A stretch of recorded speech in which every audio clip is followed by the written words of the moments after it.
영상 시청해 주셔서 감사합니다. 유튜브 채널 100세 인생 이야기입니다. 오늘 영상에서는 뇌졸중을 막기 위해 반드시 피해야 할 음료를 소개하고 영상 후반부에서는 오히려 도움이 되는 좋은 음료와 음식도 함께 알려드릴 예정입니다. 뇌졸중은 조용한 살인자라고도 불립니다. 그 전 단계인 동맥경화나 혈관에 기름때가 끼는 플라크가 생길 때는 아무런 증상 없이 지나가는 경우가 많습니다. 그러다 어느 날 갑자기 몸 한쪽이 마비되거나 저리거나 말이 어눌해지는 증상이 나타나면서 뇌졸중이 발생하게 되고, 그로 인해 후유증이 남으면 회복이 쉽지 않아 휠체어를 타거나 다양한 불편함을 안고 살아가시는 분들도 많습니다. 뇌세포는 한번 손상을 입으면 회복이 어렵다는 특성이 있어서 한번 발병하면 후유증이 오래 남는 경우가 많습니다. 인생의 후반기를 활기차고 내 삶답게 살아가기 위해서는 이런 뇌졸중을 미리 예방하는 것이 무엇보다 중요합니다. 하지만 흔히 말하듯 사람은 혈관과 함께 나이를 먹는다고 합니다. 우리가 태어났을 때의 혈관은 매끈하고 탄력도 뛰어나지만 시간이 지나면서 점차 딱딱해지고 기름때가 끼는 동맥경화가 진행됩니다. 뇌졸중을 막기 위해서는 바로 이런 혈관의 노화를 늦추는 노력이 중요합니다. 그래서 오늘은 혈관 노화를 막고 뇌졸중을 예방하기 위해 절대 마시지 말아야 할 최악의 음료 6가지를 먼저 소개드리고, 이어지는 두 번째 파트에서는 혈관을 깨끗하게 유지해 뇌졸중을 막는 데 도움이 되는 추천 음료 4가지, 그리고 마지막 세 번째 파트에서는 혈관 건강에 좋은 음식 5가지를 알려드리겠습니다. 자, 지금부터는 본격적으로 혈관을 손상시키고 동맥경화를 일으킬 수 있는 위험한 음료 6가지를 하나씩 소개해 드리겠습니다. 먼저 유비는 바로 투명한 병에 담긴 물처럼 보이는 음료입니다. 겉보기엔 마치 건강해 보이지만 실제로는 전혀 그렇지 않습니다. 요즘 편의점에서 자주 보이는 복숭아향이나 포도향이 나는 투명 음료들 한 번쯤 드셔보신 적 있으시죠? 이름부터 워터라는 단어가 들어가 있어서 마치 물처럼 가볍고 건강한 이미지로 느껴지지만 실상은 그 안에 꽤 많은 양의 설탕이 숨어 있습니다. 진료실에서도 환자분들이 이건 향만 첨가된 물이니까 괜찮은 거 아니에요 라고 많이들 말씀하시는데요. 실제 성분표를 한번 보시면 놀라실 겁니다. 예를 들어 한 복숭아향 투명 음료의 성분을 확인해보니 무려 26g의 설탕이 들어있었습니다. 이 양은 각설탕으로 따지면 6개에서 7개에 해당하는 양입니다. 즉, 식사 때는 다이어트를 위해 열심히 조절하고 있는데도 불구하고 음료 하나로 예상 밖의 칼로리를 마시고 있는 셈이죠. 그렇게 되면 아무리 노력해도 살이 빠지지 않고 혈관 건강에도 악영향을 줄 수밖에 없습니다. 물론 0칼로리로 표시된 유사 제품들도 있습니다. 적어도 그런 제품으로 바꾸거나 차라리 그냥 물을 마시는 편이 낫습니다. 겉보기엔 순수해 보여도 이처럼 달콤하게 설계된 음료에 속지 않도록 주의해 주세요.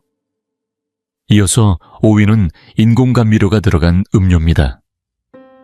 아까는 0칼로리 향 첨가 워터라면 괜찮을 수도 있다고 말씀드렸지만 이 인공감미료도 결코 안심할 수 없습니다.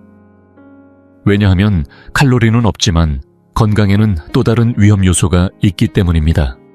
2017년에 발표된 한 연구에서는 45세 이상 남성 중 인공감미료가 들어간 탄산음료를 자주 섭취한 그룹이 그렇지 않은 그룹보다 뇌졸중 발생 위험이 2배에서 3배 가까이 높아졌다는 결과가 나왔습니다.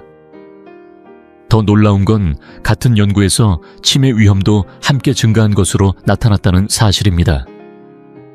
흔히 다이어트, 제로 칼로리 같은 이름으로 판매되는 음료들, 일반 음료보다 건강할 거라 생각되시겠지만 실제로는 그렇지 않을 수도 있습니다. 이들 제품에 사용된 감미료로는 사카린, 아스파탐, 수크랄로스 등이 있었는데요. 이 감미료들은 일반 설탕보다 수백 배나 더 단맛을 내기 때문에 적은 양으로도 강한 단맛을 느끼게 만듭니다. 그래서 식품업계에서는 매우 유용하게 사용되지만 최근 연구들에선 이 감미료들이 건강에 해를 끼칠 수 있다는 가능성도 제기되고 있습니다. 예를 들어 사카린을 대상으로 한 동물 실험에서는 방광암 발생률이 증가했다는 보고도 있습니다. 물론 사람에게 그대로 적용할 수는 없지만 이런 경고가 있다는 건 무시할 수 없겠죠. 게다가 인공 감미료가 장내 미생물의 균형을 깨뜨리거나 인슐린 분비를 방해해서 혈당 조절을 어렵게 만들 수 있다는 우려도 있습니다. 아직 명확한 결론이 나지는 않았지만 장기적인 영향은 여전히 많은 연구가 필요한 분야입니다. 따라서 절대 먹지 말아야 한다고 단정하긴 어렵지만 인공 감미료를 섭취한 후 몸의 변화가 느껴지거나 오히려 체중이 늘었다는 등의 이상, 신호가 있다면 조심스럽게 접근하는 것이 바람직하다고 생각합니다. 동맥경화를 일으키는 위험한 음료. 4위는 바로 에너지 음료입니다. 사실 이 음료는 많은 분들이 피곤할 때 한 번쯤은 마셔본 경험이 있을 겁니다. 부끄러운 이야기지만 저도 대학 시절이나 병원 당직 중 밤을 새워야 할 때는 어쩔 수 없이 이 음료에 손이 갔던 기억이 있습니다. 하지만 제 경우는 체질 때문인지 에너지 음료를 조금만 많이 마셔도 가슴이 두근거리고 심장이 벌렁거리는 증상이 나타났습니다. 그래서 요즘은 정말 어쩔 수 없이 피곤한 날에만 하루 한 캔 이하로 제한해서 마시고 있습니다. 그런데 다시 생각해보면 이 에너지 음료들 역시 당분이 상당히 높습니다. 시중에 판매되는 일반적인 에너지 음료 한 캔, 대략 250ml 기준으로 보면 그 안에 설탕이 무려 27g이나 들어있습니다. 각설탕 6개에서 7개 정도의 양입니다. 달콤하다는 걸 느끼기 쉽지 않게 만들어졌지만 실제로는 당이 가득한 음료라는 거죠. 게다가 카페인 함량도 만만치 않습니다. 캐나다 토론토 대학교의 연구에 따르면 카페인을 분해하는 속도가 느린 유전자를 가진 사람들은 이런 에너지 음료를 과도하게 마실 경우 혈압 상승과 같은 부작용을 겪을 확률이 더 높아진다고 합니다. 그래서 얼마나 마시면 괜찮을까요? 라는 질문을 자주 받지만 사실 이 정도는 괜찮다는 기준은 존재하지 않습니다. 다만 세계 여러 기관에서 제시하는 카페인의 하루 섭취 상한선은 보통 400mg 정도입니다. 이 기준에 비춰보면 에너지 음료도 제품마다 다르지만 하루 한 캔 정도가 한계치로 볼 수 있겠습니다. 참고로 블랙커피 한 캔에 들어있는 카페인은 약 100mg이기 때문에 하루 3캔만 마셔도 상한선에 도달하게 됩니다. 이 카페인은 특히 아이들이나 임신 중인 여성 심장질환이 있는 분들 또는 정신적으로 민감한 상태인 분들에겐 증상을 악화시킬 수 있어 주의가 필요합니다.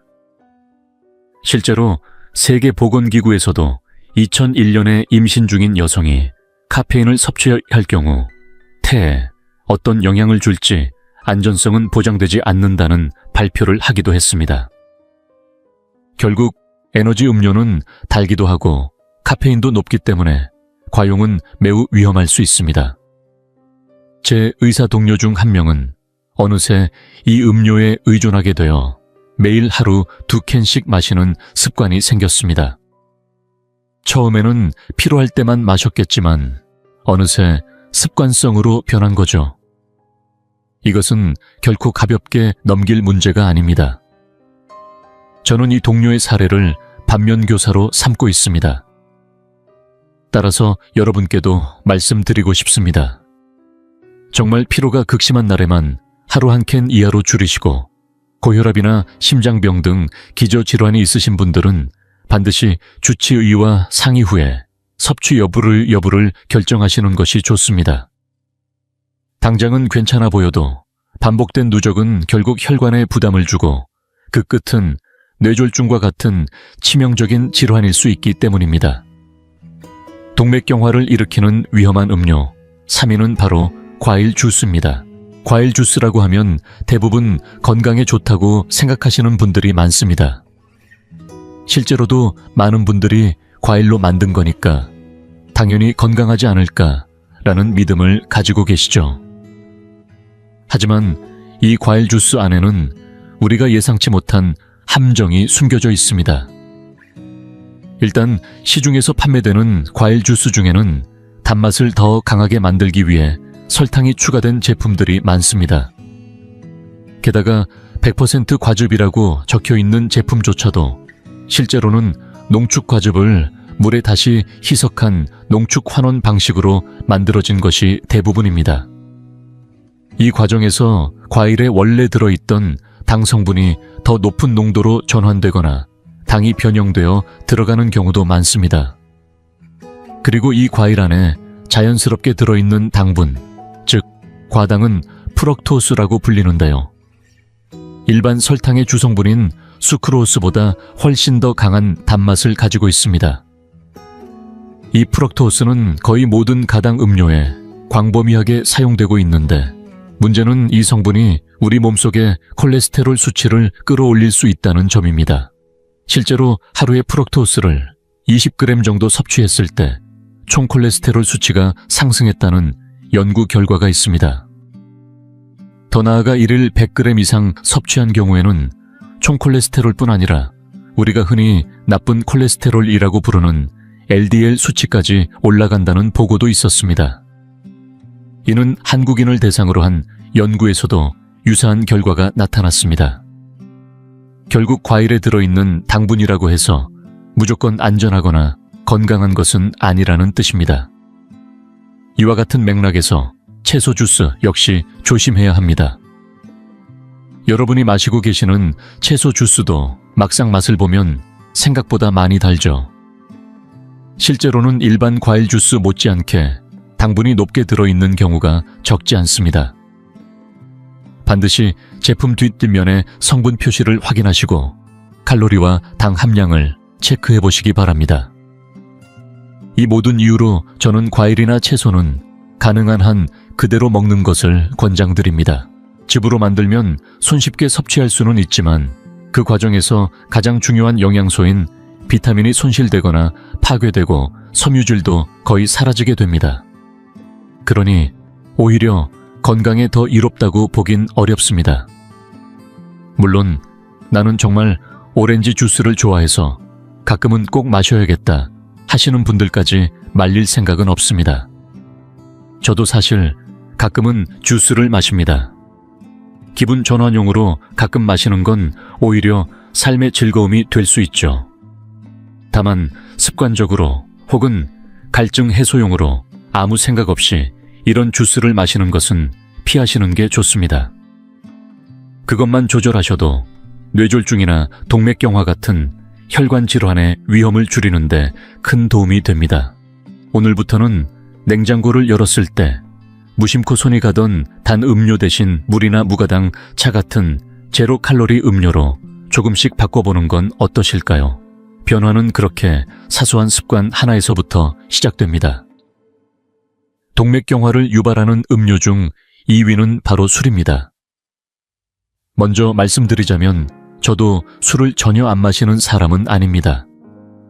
대학 시절에는 술자리가 잦아지면서 몸에 무리가 온 적도 있었고 그 경험 이후로는 알코올에 대해 더 깊이 공부하게 되었습니다. 오래전부터 술은 만병의 근원이라는 말이 있었지만 한편으로는 소량의 음주는 혈관 건강에 도움이 될 수 있다는 연구들도 있었던 것이 사실입니다. 하지만 최근 의료계에서는 이와는 다른 흐름이 힘을 얻고 있습니다. 이전의 연구들이 오류일 가능성이 있다는 지적과 함께 최근에는 적은 양이라도 술은 결국 건강에 해롭다는 입장이 점점 더 일반적인 견해가 되고 있습니다. 많은 사람들이 적당히만 마시면 괜찮지 않나 라고 생각하시지만 사실 이 적당함이라는 것이 가장 어려운 문제입니다. 술을 마시면 기분이 좋아지고 긴장이 풀리면서 자제력이 약해지기 때문에 계획했던 것보다 훨씬 더 많이 마시게 되는 경우가 많기 때문입니다. 이러한 점에서 술은 동맥경화를 일으키는 두 번째로 위험한 음료로 꼽을 수밖에 없습니다. 그렇다면 술이 실제로 콜레스테롤 수치를 올리는가? 그 해답은 간에 있습니다. 우리가 술을 마시면 간에서 알코올을 분해하는 과정에서 중성지방이 생성되고, 이 중성지방은 LDL 콜레스테롤, 즉 나쁜 콜레스테롤을 증가시키는 데 영향을 줍니다. 동시에 HDL 콜레스테롤, 즉 좋은 콜레스테롤은 오히려 줄어드는 경향이 있습니다. 따라서 술은 마신 양과 상관없이 콜레스테롤 대사에 영향을 주고 결과적으로 동맥경화와 뇌졸중의 위험을 높일 수 있습니다. 보건복지부에서 제시한 음주 적정 기준에 따르면 남성은 하루 알코올 20g, 여성은 10g 이내가 권장량입니다. 이 정도는 대략 맥주 500ml 한 캔, 소주 한 잔, 반 와인 한 잔 반 정도입니다.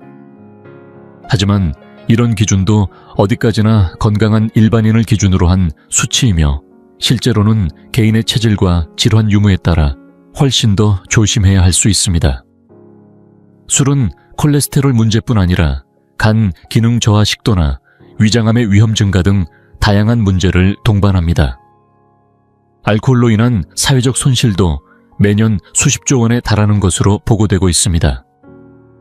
따라서 단순히 술을 끊어야 한다는 말이 아니라 내가 이 술과 어떤 거리를 두고 살아가야 할까를 고민하는 것이 중요합니다. 건강을 위해 모든 즐거움을 포기할 수는 없지만 건강 때문에 삶의 행복을 잃어서는 안 되듯 술도 결국 적절한 거리와 태도가 필요하다는 걸 기억해 주셨으면 좋겠습니다. 저 역시도 그 균형을 항상 고민하며 지내고 있습니다. 이어서 동맥경화를 유발하는 최악의 음료 1위는 청량음료입니다. 이건 많은 분들이 이미 알고 계실지도 모르겠습니다. 탄산음료를 비롯해 단맛이 강한 음료들이 건강에 좋지 않다는 건 익히 들어보셨을 겁니다. 하지만 구체적으로 얼마나 위험한지를 데이터로 확인해보면 그 심각성을 다시금 실감하게 됩니다. 서울과 대전, 대구, 광주 등 전국 10개 도시에서 40세에서 59세 사이에 남녀 약 3만여 명을 대상으로 진행된 대규모 추적 연구에 따르면 매일 청량음료를 마시는 여성은 전혀 마시지 않는 여성에 비해 18년간의 추적 기간 동안 뇌졸중 발병 위험이 21%나 더 높았습니다. 그 중에서도 뇌혈관이 터지는 출혈성 뇌졸중이 아니라 혈관이 막히는 허혈성 뇌경색의 위험은 무려 83% 증가했다는 충격적인 결과가 나왔습니다. 남성도 비슷한 경향을 보였지만 여성의 경우 더 뚜렷하게 나타났다는 점도 주목할 만합니다. 여기서 말하는 청량음료에는 단순한 탄산음료만 포함되는 것이 아닙니다. 앞서 설명드렸던 과일 주스 가당금료, 인공감미료가 첨가된 음료, 심지어는 물처럼 생긴 향첨가 음료까지 모두 포함됩니다. 이처럼 생각보다 광범위하게 우리 일상 속에 들어와 있는 음료들이 우리의 혈관 건강을 조금씩 위협하고 있는 겁니다. 물론 즐거움을 위한 음료 한두 잔은 괜찮습니다.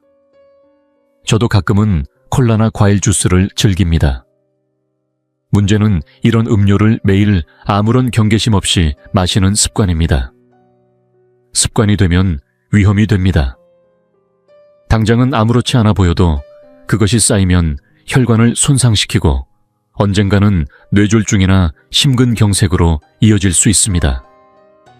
지금까지 동맥경화를 유발하는 6가지 음료를 정리해보면 다음과 같습니다. 물처럼 보이지만 설탕이 듬뿍 들어간 향첨가 음료, 인공감미료가 들어간 제로 음료, 당과 카페인이 가득한 에너지 음료, 과당 함량이 높은 과일 주스, 그리고 콜레스테롤 대사에 영향을 주는 술 마지막으로 습관적으로 마시는 청량음료. 이들 음료가 얼마나 우리 혈관 건강에 악영향을 줄 수 있는지를 잘 이해하셨을 거라 생각합니다. 다음 단계에서는 그렇다면 무엇을 마시면 좋을까에 대해 구체적으로 안내해드릴 예정입니다. 이제부터는 이 음료도 안 돼, 저 음료도 안 돼 라는 이야기를 들으신 분들을 위해 그렇다면 도대체 무엇을 마시면 뇌졸중 예방에 도움이 될까 하는 궁금증에 대한 답을 드리겠습니다. 지금부터는 혈관을 깨끗하게 유지하고 뇌졸중 위험을 줄이는데 도움이 될 수 있는 추천 음료 탑4를 하나씩 소개해 드리겠습니다. 그 첫 번째 4위는 적포도주입니다. 조금 의아하게 들리실 수도 있습니다. 방금 전까지 술은 피해야 한다고 강조했는데 왜 또 포도주를 추천하냐고 생각하실 텐데요. 이유가 분명합니다. 적포도주에는 폴리페놀이라는 성분이 풍부하게 들어있기 때문입니다.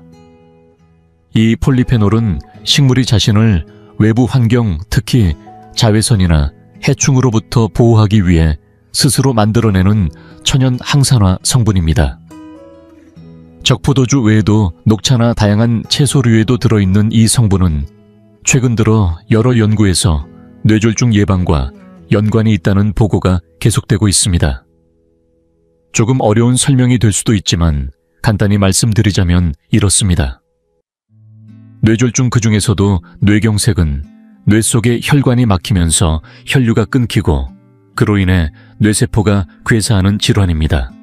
이때 혈류가 막히면 신경세포에서는 글루타민산이라는 물질이 과다 분비되고 이 물질은 세포 내 칼슘 농도를 급격히 높이며 결국 일산화질소라는 독성 물질이 생성되어 신경세포를 손상시킵니다.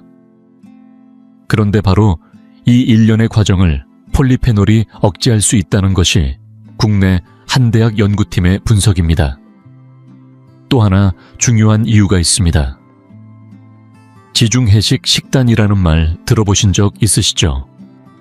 이탈리아 등 남유럽 지역에서 발달한 이 식생활 방식은 생선, 과일, 견과류, 올리브 오일, 채소, 그리고 소량의 유제품과 함께 적포도주를 곁들이는 것이 특징입니다.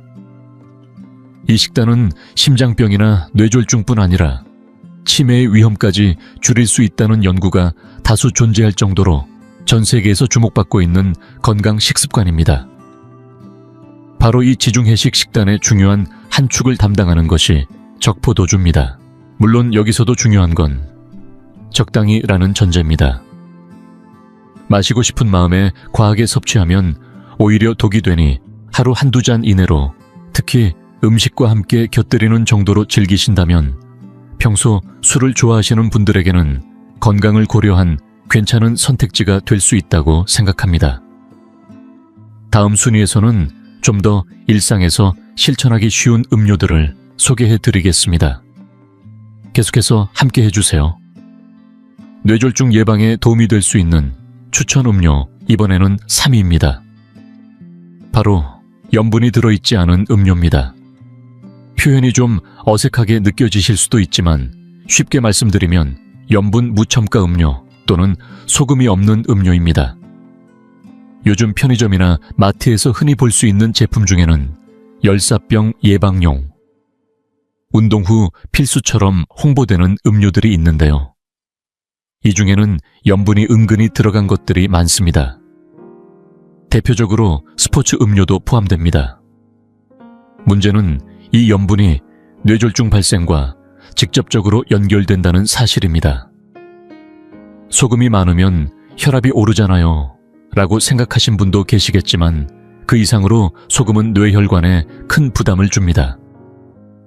실제로 하루의 소금 섭취량이 단 5개만 늘어나도 뇌졸중 위험이 무려 23%나 증가한다는 대규모 연구 결과가 있습니다.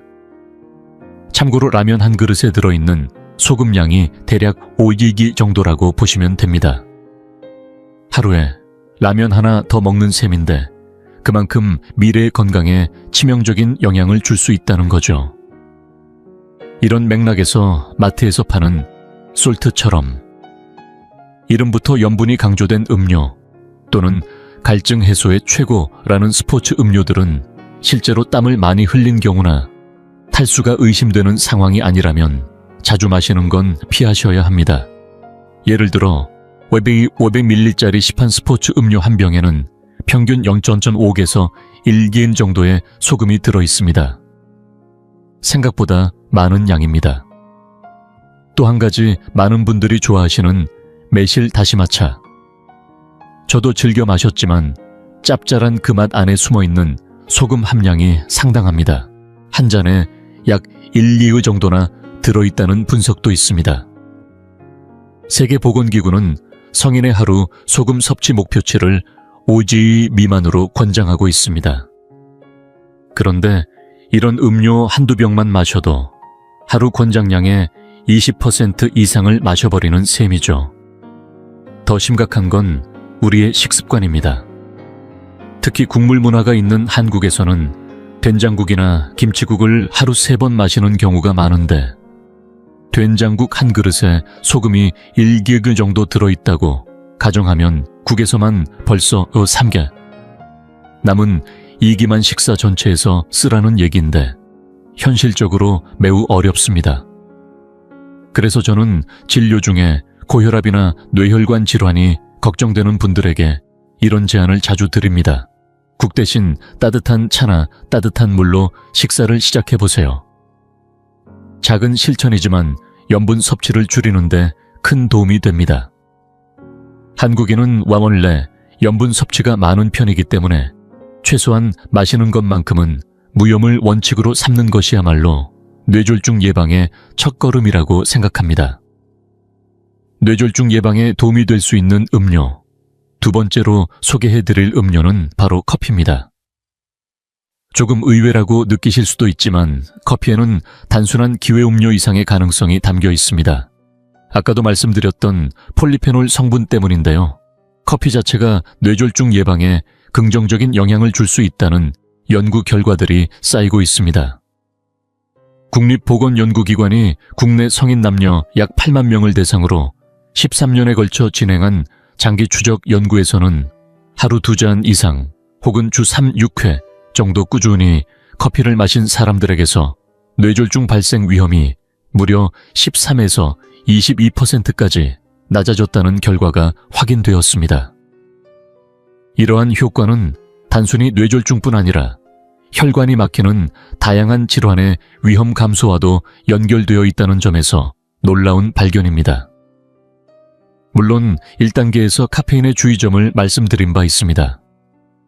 그러나 커피에 함유된 폴리페놀은 혈관 건강에 특히 이로운 영향을 줄 수 있다는 점에서 다시금 주목받고 있습니다. 특히 한국의 대학 연구에서도 일상적으로 커피를 마시는 남성은 전혀 마시지 않는 남성보다 뇌의 미세혈관 질환 발생률이 현저히 낮았다는 결과가 나왔습니다. 이 미세혈관 질환은 작은 뇌출혈이나 미세 뇌경색 등 겉으로는 드러나지 않지만 점점 인지 기능을 약화시키는 문제를 유발할 수 있어 주의가 필요한 영역입니다. 더 흥미로운 점은 커피 속 특정 성분이 혈전을 녹이는 역할을 하는 우리 몸의 물질인 알테플라제의 활성도를 높일 수 있다는 가능성입니다. 이 물질이 제대로 작동하지 않으면 혈전이 쉽게 생기고 뇌졸중으로 이어질 수 있는데 커피가 이러한 알테플라제 활성에 도움을 줄 수 있다는 연구가 이어지고 있습니다. 단순히 혈액을 맑게 만드는 것을 넘어 우리 몸이 스스로 혈전을 녹여내는 힘을 강화할 수 있다는 점에서 커피는 뇌혈관 건강에 주목할 만한 음료로 부상한 것입니다. 물론 여기서 중요한 점이 있습니다.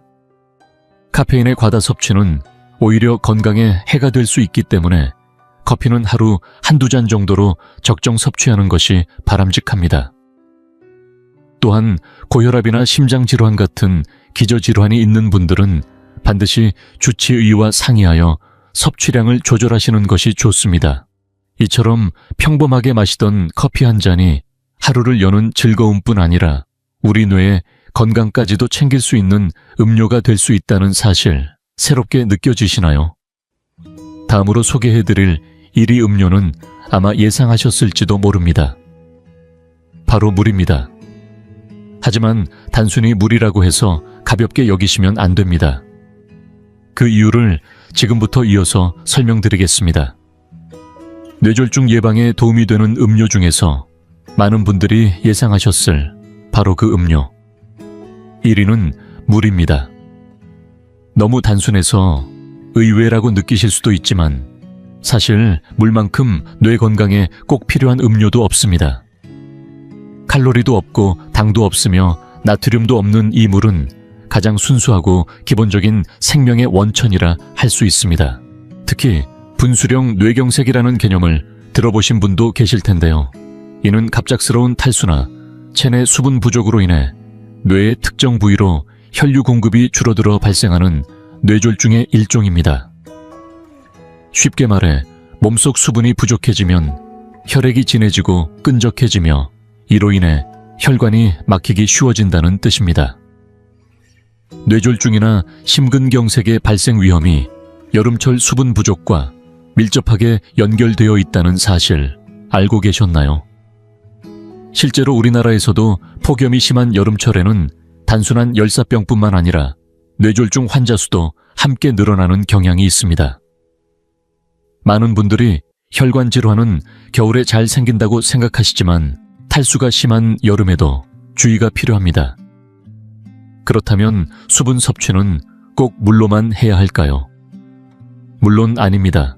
다양한 음료로 수분을 보충할 수 있지만 주의하실 점이 있습니다.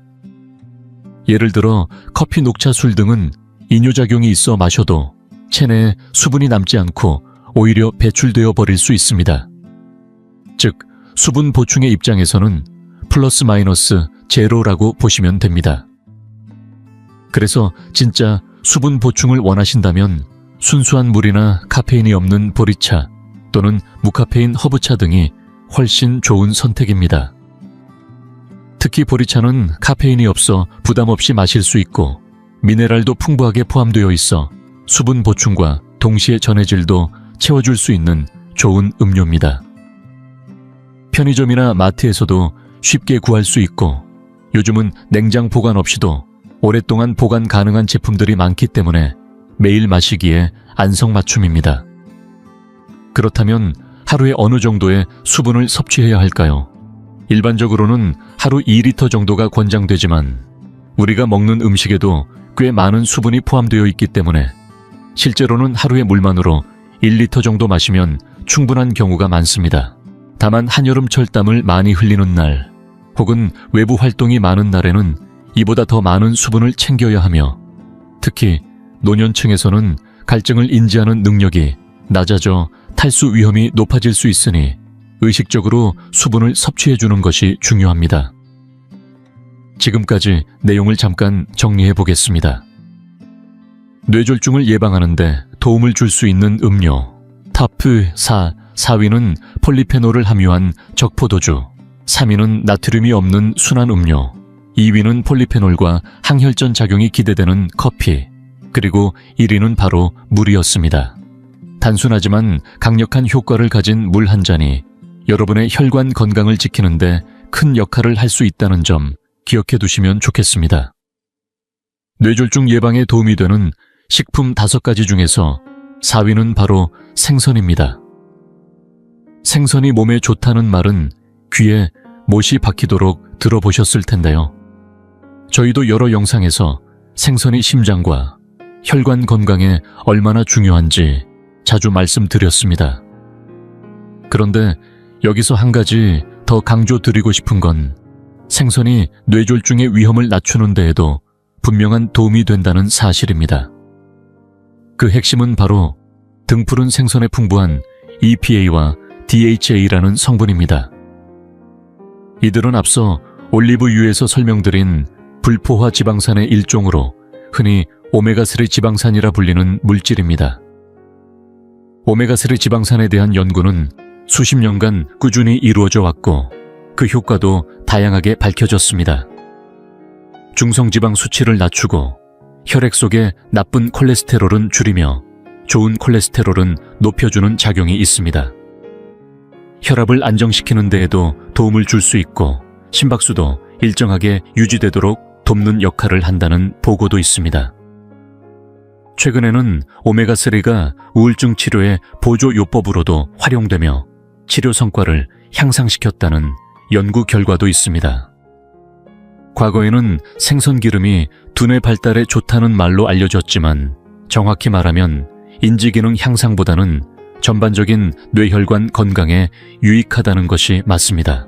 주목할 점은 생선을 일주일에 4회 이상 섭취했을 때 심장혈관이 막히는 급성 관상동맥증, 우군의 발생 위험이 유의미하게 낮아졌다는 연구가 있다는 것입니다.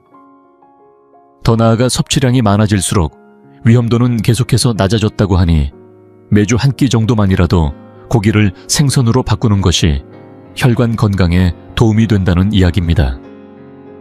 특히 고등어나 꽁치 정어리 같은 등푸른 생선이 오메가3 지방산을 가장 풍부하게 포함하고 있습니다. EPA와 DHA에 대해 더 자세히 알고 싶으신 분들은 영상 하단의 설명란을 참고해 주세요. 이제 3위로 넘어가 보겠습니다. 뇌졸중 예방을 위해 적극적으로 드셔야 할 식품 3위는 바로 녹색 잎채소입니다.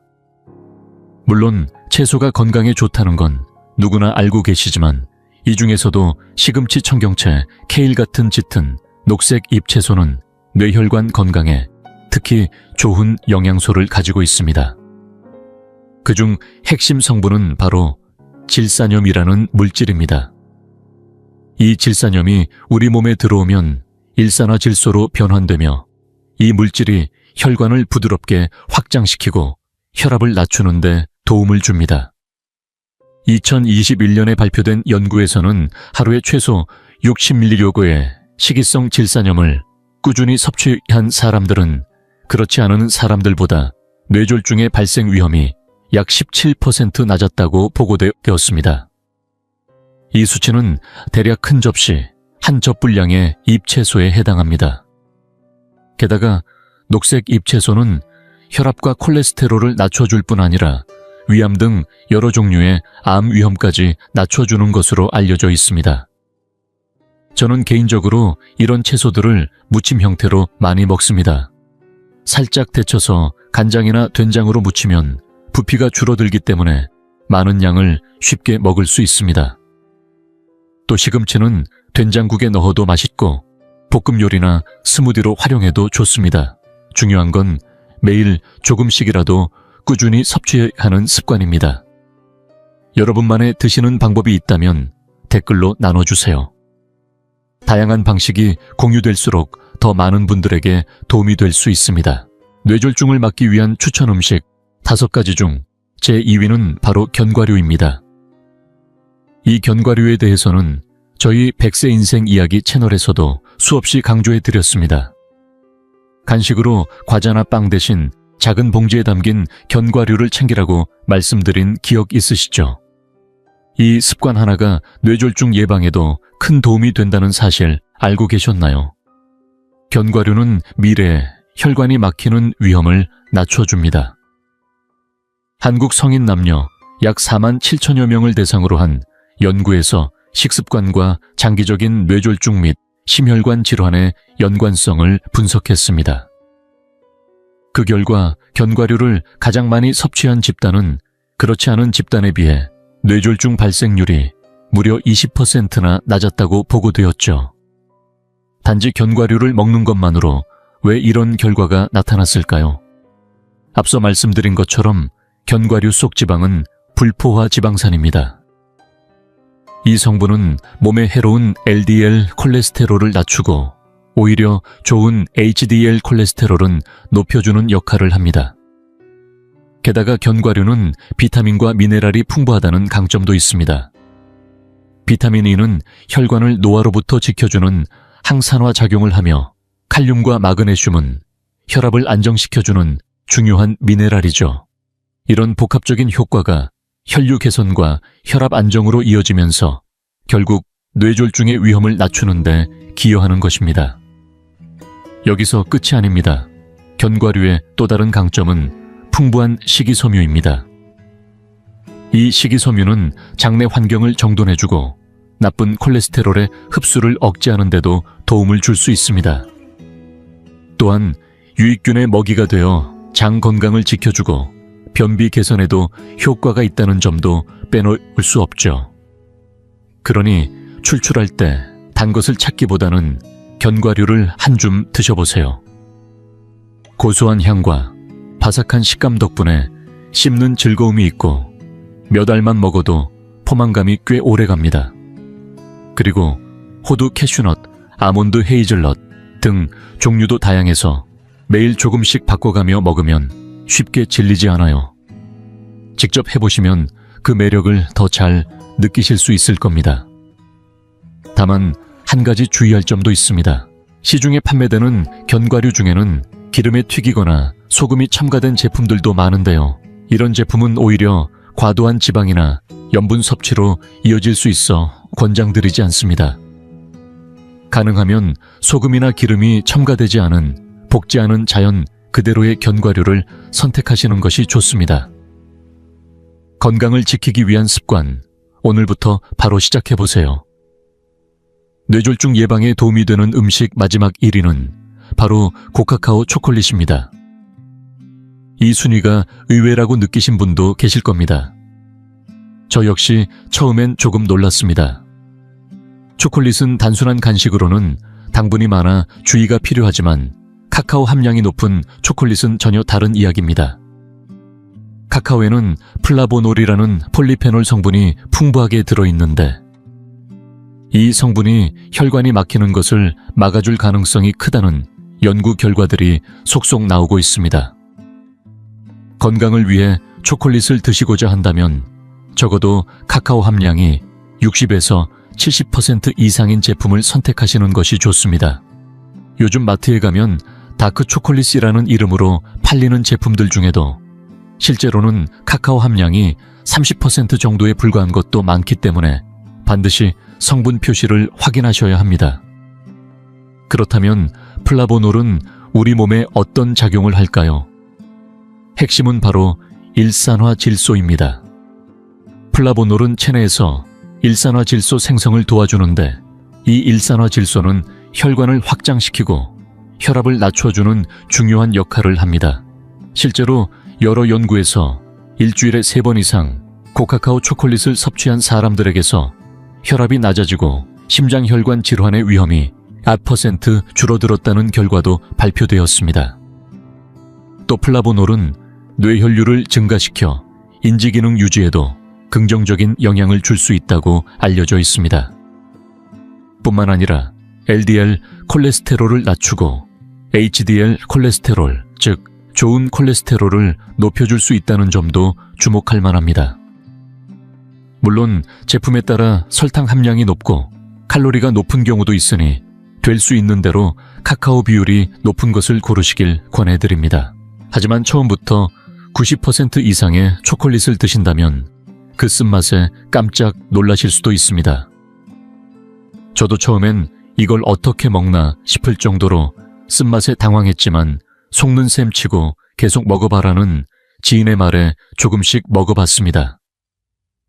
그러다 보니 점점 입맛이 바뀌고 카카오 특유의 향이 오히려 매력적으로 다가오기 시작했습니다. 처음엔 한두 조각씩 천천히 드셔보세요. 그러면 그 쓴맛 속에서도 은은한 카카오 향과 살짝 느껴지는 단맛이 입안에 퍼지는 걸 느끼실 수 있을 겁니다. 또한 이 쓴맛 자체가 식욕을 줄이는 효과도 있다는 점이 흥미롭습니다. 원래 인간은 본능적으로 쓴맛이 나는 음식은 독성이 있을 수 있다고 느끼기 때문에 유전적으로 과식하지 않도록 제한이 걸려 있는 경우가 많습니다. 이런 이유에서 고카카오 초콜릿은 식욕을 조절해주고 혈관 건강을 지켜주는데 도움을 줄 수 있는 훌륭한 선택입니다. 단순한 간식이 아닌 건강한 습관의 일부로 고카카오 초콜릿을 조금씩 드셔보시길 적극 추천드립니다. 여기까지 잘 따라오셨나요? 오늘 영상의 3번째 흐름에서는 뇌졸중 예방에 도움이 되는 5가지 대표 음식을 소개해드렸습니다. 5위는 엑스트라 버진 올리브유, 4위는 DHA와 EPA가 풍부한 생선 기름 3위는 시금치 케일, 청경채 같은 녹색 잎채소 2위는 혈관을 지키는 든든한 동반자 견과류, 그리고 마지막 1위는 놀랍게도 고카카오 초콜릿이었습니다. 물론 이 모든 음식을 오늘 당장 다 챙겨 드시라는 말씀은 아닙니다. 다만 여러분의 식생활을 되돌아보며 이 정도는 내 식단에 넣어볼 수 있겠다. 나는 이렇게 먹어보고 있다는 생각이 드신다면 그 소감을 댓글로 남겨주세요. 다른 분들에게도 좋은 참고가 될 수 있습니다. 그리고 마지막으로 한 가지 꼭 드리고 싶은 조언이 있습니다. 아무리 좋은 음식을 먹어도 생활 습관이 뒷받침되지 않으면 효과는 반감됩니다. 하루 종일 앉아 계신 시간이 긴 분들 혹시 계신가요? 단지 오래 앉아 있다는 것만으로도 혈류가 나빠지고 뇌졸중 위험이 증가한다는 연구 결과가 있습니다. 특히 우리나라처럼 앉아 있는 시간이 긴 국민일수록 더 주의가 필요합니다. 그래서 가능하다면 재택근무 중이거나 책상 앞에 오래 있을 때 1시간에 한 번은 자리에서 일어나 가볍게 스트레칭을 하시거나 물 한 잔 드시러 다녀오시는 것만으로도 혈액순환에 큰 도움이 됩니다. 요즘은 서서 일할 수 있는 스탠딩 데스크도 점점 보편화되고 있죠. 식사만큼이나 생활 습관과 움직임을 함께 관리하는 것이 진정한 뇌졸중 예방의 핵심입니다. 오늘 영상에서는 뇌졸중 위험을 높이는 나쁜 음료와 반대로 뇌 건강을 지켜주는 좋은 음료, 그리고 실천 가능한 음식들을 함께 소개해드렸습니다. 영상이 조금 길었지만 한 번으로 끝내지 마시고 여러 번 반복해서 들으시거나 중요한 부분은 메모해 두셨다가 당장 내일 식단이나 습관에 하나씩 적용해 보시면 좋겠습니다. 저희 100세 인생 이야기 채널은 외래 진료에서 자주 듣는 질문들을 바탕으로 바쁜 진료 중에는 다 전달하기 어려운 예방 중심의 건강 정보를 차분히 정리해 전해드리고 있습니다. 몰랐다면 손에 알면 분명히 이득이 되는 이야기들만 담고 있으니 앞으로의 영상도 놓치지 않도록 채널 구독과 알림 설정 잊지 마세요. 그리고 오늘 영상이 도움이 되셨다면 좋아요나 응원의 댓글 한 줄 남겨주시면 저희에게 큰 힘이 됩니다. 끝으로 한 가지 더 전해드리고 싶은 이야기가 있습니다. 제가 직접 진료실에서 수많은 환자분들과 만나며 배운 지혜를 한 권의 책으로 담았습니다. 제목은 환자에게 배운 100세 시대 건강법입니다. 90을 넘긴 어르신들이 지켜온 생활습관 병을 이겨낸 식사법 건강하게 나이 들어가는 태도까지 담았습니다. 현재 베스트셀러로 많은 분들께 큰 호응을 얻고 있으니 혹시 관심 있으시다면 온라인 서점에서 확인해 보시고 삶의 전환점을 만드는 계기가 되셨으면 좋겠습니다. 오늘도 끝까지 시청해 주셔서 감사합니다. 여러분의 건강 여러분 손 안에 있습니다.